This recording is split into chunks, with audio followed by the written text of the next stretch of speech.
자유미래TV 독자 여러분 안녕하십니까. 오늘은 그 한반도 통일 전략 중에서 북한의 실체에 대해서 말씀드리겠습니다. 오늘 아마 6번째 시간이 될 것 같습니다. 북한은 그 실체가 한마디로 공산사회주의를 지향하면서 특성상 전체주의 독재 권력의 병영국가입니다. 정권 유지의 핵심 요소는 김일성을 수령으로 그를 중심으로 하는 사회 전체가 하나의 거대한 가정으로 수령, 아버지 김일성이고 노동당이 어머니인 거대한 국가 조직입니다. 지금은 이게 김정일을 거쳐서 김정은이 한테로까지 내려와 있는 3대 세습 정권이 되겠습니다. 항상 내부의 불만을 외부로 표출시켜서 사회적 단계를 이끌어내는 수법은 끊임없는 대남 긴장 조성과 미국을 대상으로 적개심을 고취시켰으며 남조선의 적화 통일을 국가 존재의 제1의 목적으로 삼아 국가 전체를 병영국가로 만들었습니다. 따라서 개인의 인권은 없으며 전체주의 인권만 존재합니다. 대외 정보 유입 차단을 목적으로 대외적으로 개혁 개방을 거부하고 대내적으로는 폐쇄 정책 유지를 위해서 주민을 극심하게 통제하고 지금은 모든 것이 흐트러졌습니다만 식량을 배급으로 지원하며 무자비한 숙청을 통해서 공포 분위기를 조성하는 최악의 인권 탄압을 자행하는 정권이 됐습니다. 북괴는 체제 유지의 최후 보루로 생각되는 절대 무기인 핵무기와 그 운반 수단인 미사일을 개발하게 되었고 대내외 위기 타개를 위한 대남 도발을 서슴지 않았습니다. 이른바 벼랑끝 전술을 고비마다 활용했습니다. 여러분들이 잘 아시는 대로 전국 각지에 무수하게 공비를 침투시켰고 칼기를 납북하고 폭발을 하고 잠수함을 침투시키고 천안함 폭침, 연평도 포격, 아웅산 사건 아웅산 사건에서 우리 정부의 강요들을 17명을 폭사시킨 그런 사건, 그 다음에 최근에는 DMZ의 목침지뢰 이런 것들을 설치해가지고 고비 때마다 대남 도발을 통해서 자기들의 정권의 위기를 타개했습니다. 끊임없는 대남 긴장 유지를 위해서 미국을 대미국 적개심을 나타내면서 말로 우리 대한민국과 미국을 이렇게 지속적으로 공격을 해왔는데 그 대표적인 사례를 보면은 미국의 넉 달이 미치광이를 반드시 불로 다스릴 것이다. 이거는 2017년 9월 달에 트럼프 대통령을 보고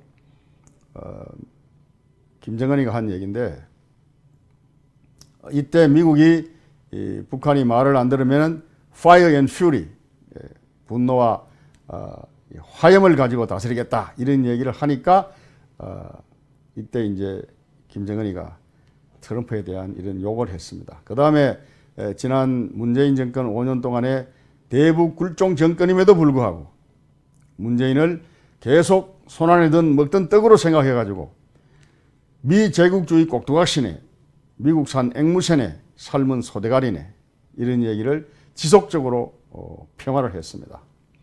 최근에 와가지고 윤석열 정권을 들었었을 때는 약간 이 비난의 톤이 좀 완화됐다 그럴까 약간 수위 조절을 하는 감이 없잖아 있습니다만 윤석열 저 바보 천치들이 들어앉아 자꾸만 위태로운 상황을 만들어가는 정권을 왜 그대로 보고만 있는지 모를 일이다. 이 얘기는 2022년 11월 달에 했습니다. 이것은 5월 10일 날 동년 5월 10일 날 윤석열 정권이 들어서고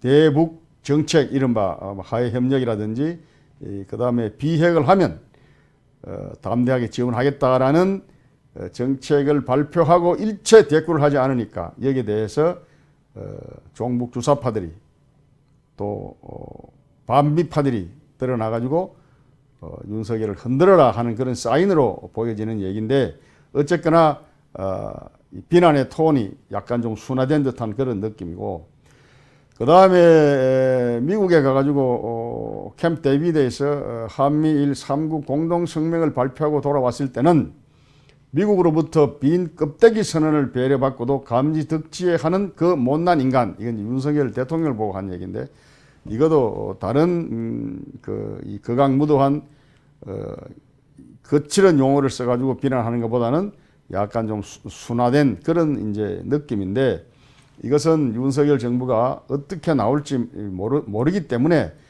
겁을 내 가지고 슬슬 건드리는 듯한 그런 느낌을 지어버릴 수가 없습니다. 그리고 지금 미국 대통령 바이든을 보고는 미래가 없는 늙은이의 망언이다. 북한에 대한 얘기를 할 때마다 이제 그런 식으로 얘기를 했습니다. 북한 정권의 유지 방법에 대해서 한번 알아보도록 하겠습니다. 북한은 정권 유지를 지속적인 그 우상화 정책을 펼치고 또 전국에 지금 밝혀지기는 6군데로 밝혀졌는데 정치범 수용소를 운영하고 그 다음에 공개 총살을 시키면서 정권을 유지해 왔습니다. 뭐 다들 알고 있는 사실이지만 북한은 정권 유지를 위해서 주민들을 무자비하게 통제를 하는데 방금 말씀드린 대로 전 인민을 대상으로 수령에 대한 우상화를 위해 거짓말을 반복적으로 실시해서 무의식적으로 수령은 어버이라는 사상을 주입시키고 있고 그 다음에 정기 및 불시의 대규모 집회 약 한 10만 명 이상 그 평양의 능라 운동장 같은 데는 한 15만 명 정도 들어간다고 그럽니다. 이상 집합을 시켜가지고 집단적으로 심리적 압박감을 조성하고 그 다음에 방금 말씀드린 대로 요독 수용소를 비롯해서 전국에 6군데 정치범 수용소가 있는데 그 정치범 수용소는 존재 자체만으로도 공포 분위기를 조성하기에 충분하다 이렇게 판단이 되면서 공개 총살인데 이 공개 총살은 이 수시로 했습니다. 수시로. 그래서 장소 시간 불문하고 공개 총살을 하는데 전 주민을 다 집합시켜서 총살 현장을 보게 함으로써 시각과 체험에 의한 공포심을 조장해서 인민들을 통제해 왔습니다. 그리고 북한이 정권 유지를 위해서 주민들을 통제하고 감시하는 가운데 고문, 처벌, 그 다음에 감시, 감독 이런 걸 위해서 교화소, 그 다음에 정치범 수용소 등을 운영하지만 어떤 것보다도 더 큰 인권 유리는 북한 정부가 국민들을 대상으로 절대 빈곤을 불러와가지고 집단 기아 상태를 초래한 것입니다. 사람이 못 먹는 것보다 더 비참한 건 없습니다. 사회주의 제도의 핵심은 의식주와 의료, 교육을 국가가 책임지는 겁니다. 그런데 굶어 죽는 사람 숫자도 제대로 파악 못하도록 힘들게 지금 아사자가 속출하고 있는 정부는 더 이상 존재 가치가 없다. 이렇게 판단이 되고요. 그리고 북한 사회에 그러면 쿠데타라도 일어나면 뭐 어디 정권을 뭐 이렇게 얘기를 하는데 쿠데타가 근본적으로 일어날 수 없는 구조로 되어 있습니다. 왜 그런가 하면 이 자아 비판이 수시로 일어나면 일주일에 한 번씩 자아 비판하고 또 상호 비판을 하고 그 다음에 감시를 위해서 5호 담당제라는 게 있습니다. 5개씩 집을 묶어가지고 가정을 묶어가지고 서로 감시하고 고발하게 되어 있습니다. 이것은 원천적으로 그러한 어떤 이 반국가 단체의 활동이라든지 이런 것들을 못하도록 막고 있습니다. 5호 담당자 같은 거는 이게 이 2조 말기에 최초에 우리 한국 사회에 천주교가 들어왔을 때 조정에서 천주교 탄압을 위해 가지고 가정을 5개 가구로 묶어서 연자제를 실시해 가지고 고발을 천주교 믿는 사람 고발 안 하면 전체 나를 천주교인으로 해서 처벌을 했던 어떤 그러한 데서 온 연자제를 원용한 거다 이렇게 보여지고 정치범 수용소나 교화소 같은 데서 만연되는 어떤 인권 누림 이거는 강제노동이나 공개 처형 그 다음에 성고문 폭행 이런 것들이 만연해 있고 그 방법으로는 흔히 우리가 이제 지상을 통해서 많이 알고 있는 뭐 비둘기 고문이라든지 범법 훈련 고문이라든지 마구잡이 전신을 구타를 하고 고문을 한다든지 하는 그러한 내용으로 나타나고 있습니다. 여기 사람 살 데가 못 됩니다. 이게 실제로 북한은 이 고난의 행군 시기 그 이후에 실제로 북한 사회에서 이루어진 그 얘기들을 보면은 이게 이제 북한 사회 실상인데, 금년 3월 20일 조선일보에 이런 기사가 났습니다. 양상훈 그 주필이 이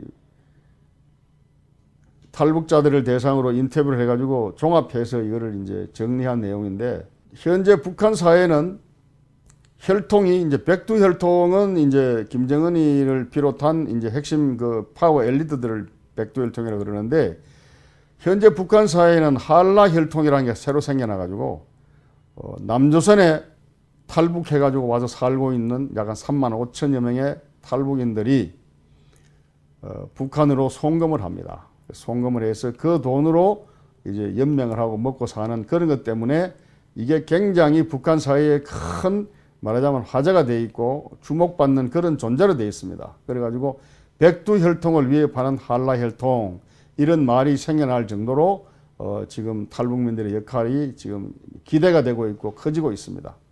그리고 평양은 1980년대 한국 사회의 생활상 정도로 되지만 그 이외의 지역은 한국 사회 60년대, 70년대만 못한 그런 삶을 유지하고 있고, 하루에 잘 먹어야 두 끼, 안 그러면 한 끼 가지고 살고 있고, 평양에서도 아사자가 나오고 평양 이외의 지역에서는 아사자가 무더기로 나온다라는 그런 보도들이 지금 끊이지 않고 있습니다.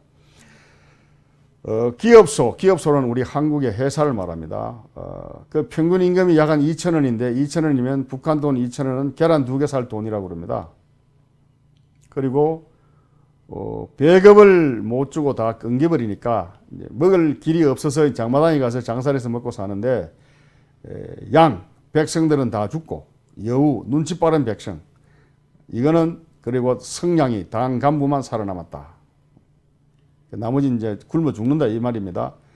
그 다음에 먹을 수 없는 상한 음식, 이걸 어떻게 먹느냐? 이거는 치약을 섞어 먹으면 뭐 괜찮다고 그래서 치약을 섞어서 상한 음식을 먹는다고 그러고, 치약이 없는 사람들은 흙을 섞어 먹는다고 그럽니다.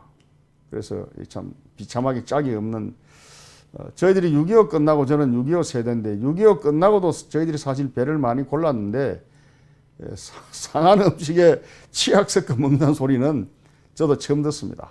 저도 배가 고팠던 그런 세대인데도 불구하고. 그래, 가진 거 팔고 훔치고 굶으며 질긴 목숨을 이어간다. 이게 이제 참 북한의 생활상입니다. 홍수가 나가지고 돼지하고 사람이 떠내려오는데 사람은 안 건지고 돼지를 건졌다고 합니다. 잡아 먹으려고요.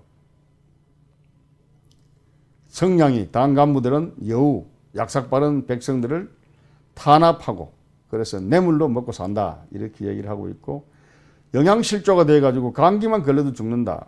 이 얘기는 굉장히 사실인 게, 제가 아프리카에 근무할 때 보니까 아프리카에서 가장 많이 죽는 질병이 에이즈가 아니고요, 말라리아입니다. 말라리아는 우리 감기 들리듯이 들리는데 그 왜 그러느냐, 왜 죽느냐? 기초 체력이 안 돼요. 기초 체력이 안 되니까 말라리아 걸리면 죽습니다. 그런데 여기서도 지금 영양실조 때문에 감기만 걸려도 죽는다. 이 얘기가 저는 실감이 나게 딱 저한테 꽂힙니다. 그리고 마취제, 소독약, 붕대, 항생제 이런 게 병원에 없습니다. 아까도 말씀드린 대로 의료, 병원은 전 국민이 공짜입니다. 그런데 병원에 가긴 가는데 이런 게 없으니까, 마취제나 소독약이나 붕대나 항생제가 없으니까 가서 장마당 가서 사와라. 사오가지고 가면 그걸로 치료를 해주고, 그걸 못 가져가면 마취 없이 맹장 수술을 해야 되고 배로 째야 되고 수술을 해야 되고, 마취 없이 수술이 횡행한다, 이런 얘기가 있습니다. 아내가 출산을 하는데 밤에 이제 참 만사의 아내를 데리고 병원에 갔는데, 마취제하고 뭐 약 사오러 하니까 남자가 밖에 나가서 이리 뛰고 저리 뛰고 밤중에 뭐 살 데 넣고 해서 새벽에 그걸 구해가지고 병원에 갔더니 애는 나와 있고 침대에 있고 부인도 그냥 방치되어 있고 의사는 가버리고, 그래서 그 남편이 그때 탈북을 결심했다, 이런 기록이 있습니다. 그리고 간호사가 탈북을 했는데 한국에 와가지고 자기 혈액형이 뭐다 하는 걸 알았다고 그럽니다. 그 정도로 의료 수준이 열악한 상태에 있고, 이 평양 밖에 있는 백성들은 혈압이 뭔지 모르고 지낸다고 그럽니다. 혈압 측정을 한 번도 안 해본 사람들. 육군은 절반이 영양실조에 걸려가지고 10년 복무하고 제대해서 집에 가면 몸무게가 40kg다. 이렇게 통계를 잡고 있습니다. 그 다음에 상하수도가 있을 리가 없어가지고 그 추운 겨울에 물을 확보해가지고 집에서 사용하는 것은 여자 몫입니다.